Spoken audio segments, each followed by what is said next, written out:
ಕೋಲಾರ ಲೋಕಸಭಾ ಚುನಾವಣೆ ಹಿನ್ನೆಲೆ ಕಾಂಗ್ರೆಸ್ ಅಭ್ಯರ್ಥಿ ಪರ ಮತ ಪ್ರಚಾರ. ಶ್ರೀನಿವಾಸಪುರ ತಾಲೂಕು ಅಡಗಲ್ ಗ್ರಾಮದಲ್ಲಿ ಪ್ರಚಾರ ಸಭೆಯ ಮುಖಂಡತ್ವ ವಹಿಸಿದ ಮಾಜಿ ಸ್ಪೀಕರ್ ಕೆಆರ್ ರಮೇಶ್ ಕುಮಾರ್ ಮತಯಾಚನೆ ವೇಳೆ ಭಾವನಾತ್ಮಕ ನುಡಿಗಳನ್ನು ಆಡಿದ್ದಾರೆ.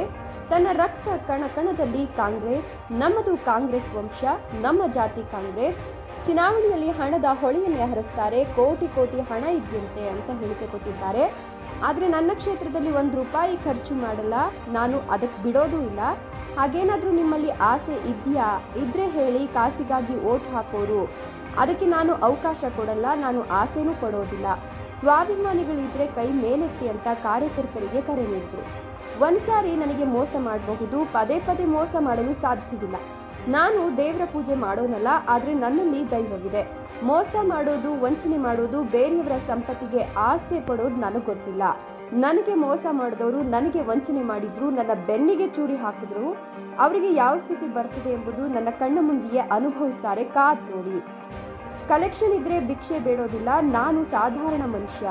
ನನಗೂ ಹಣ ಮದ ತಲೆಗೇರಿದ್ರೆ ಸ್ವಲ್ಪ ಆಸ್ತಿ ಪಾಸ್ತಿ, ಒಡವೆ, ವೈಭವದ ಬಟ್ಟೆ ಧರಿಸಬಹುದು ಅಷ್ಟೇ. ದೇಹದಲ್ಲಿನ ಅಂಗಾಂಗಗಳು ಬದಲಾಗೋದಿಲ್ಲ. ಸತ್ರೆ ಉಳ್ಳವರನ್ನ, ಇಲ್ಲದವರನ್ನ ಮಣ್ಣಿಗೆ ಹಾಕೋದು. ಶ್ರೀನಿವಾಸಪುರದಲ್ಲಿ ಮಾಜಿ ಸ್ಪೀಕರ್ ರಮೇಶ್ ಕುಮಾರ್ ಈ ಒಂದು ಹೇಳಿಕೆಯನ್ನ ಕೊಟ್ಟಿದ್ದಾರೆ.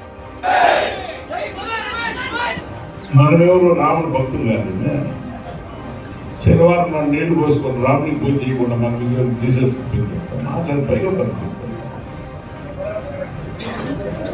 ఎప్పుడు రాముడి దేవస్థానం కండి సంతోషమా? మన దేశంలో కట్టుకుంటా రాముడి దేవస్థానం పాకిస్తాన్ కట్టు ఖుషి కట్టు, దానికి ఓట్లేనా? దానికి రసీదు బుక్ కావాలంటే ఓట్లేదు. కట్టిన రసీదు బుక్ మేము రాస్తాం. పద్ధతి దేవస్థానం కట్టేదానికి ప్రైమ్ మినిస్టర్ గవర్నమెంట్ ప్రోగ్రామ్ చేస్తాడు. నెహ్రూ, ఇందిరాగాంధీ, మన్మోహన్ సింగ్, లాల్ బహదూర్ శాస్త్రి, మహానుభావులంతా దేశం కట్టేది తీయాలి.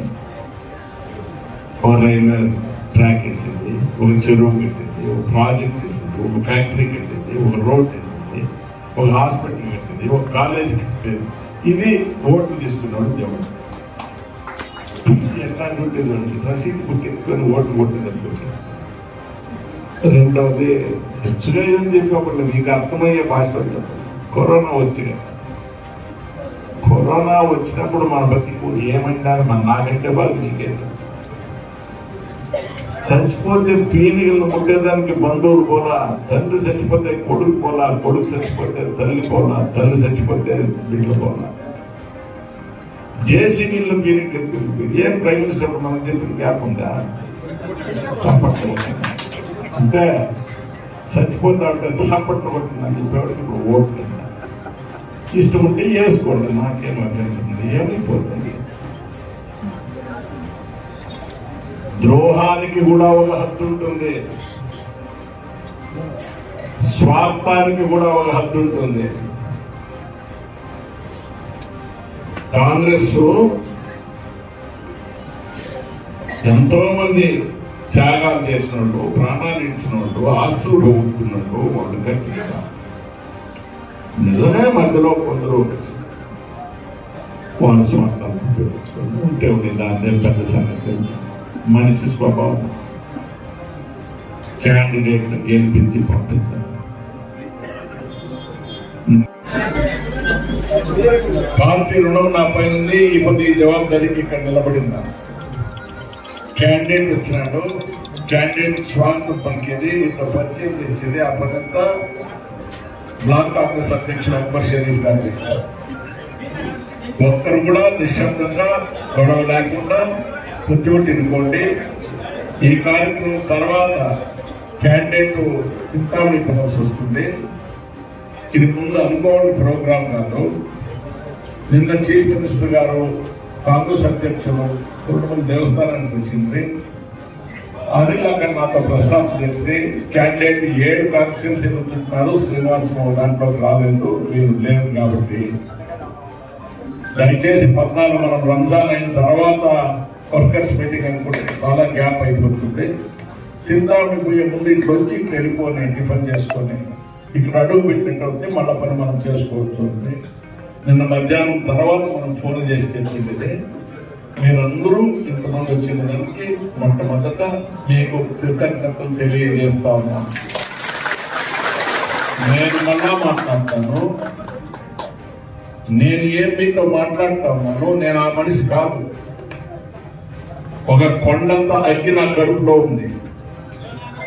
ఎవరెవరు వెన్నుపోటు పొడిచినారు, ద్రోహం చేసినారు, గొంతు పిసికినారు, అమ్మపక్కలో పట్టుకున్నారు, సర్వము నాకు తెలుసు.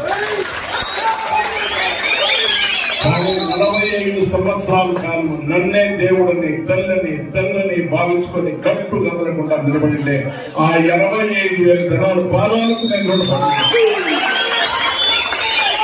ఇది ఎలక్షన్ కాదు, ఇది ఒక యుద్ధం. మనకు యుద్ధానికి పోయేవాడికి రెండే, లేదా సింహాసనము లేదు వీరు స్వర్గము. నేను రెండింటికి సిద్ధంగా ఉండేట్లా వీరు యుద్ధం. నేను తిరిగి కాదు, తర్వాత మాట్లాడతాను. ఇప్పుడు బ్లాక్ కాంగ్రెస్ అధ్యక్షుడు అక్బర్ షరీఫ్ గారు పద్ధతిగా సాంప్రదాయ ప్రకారంగా క్యాండిడేట్ పరిచయం చేసి మీకందరికీ స్వాగతం.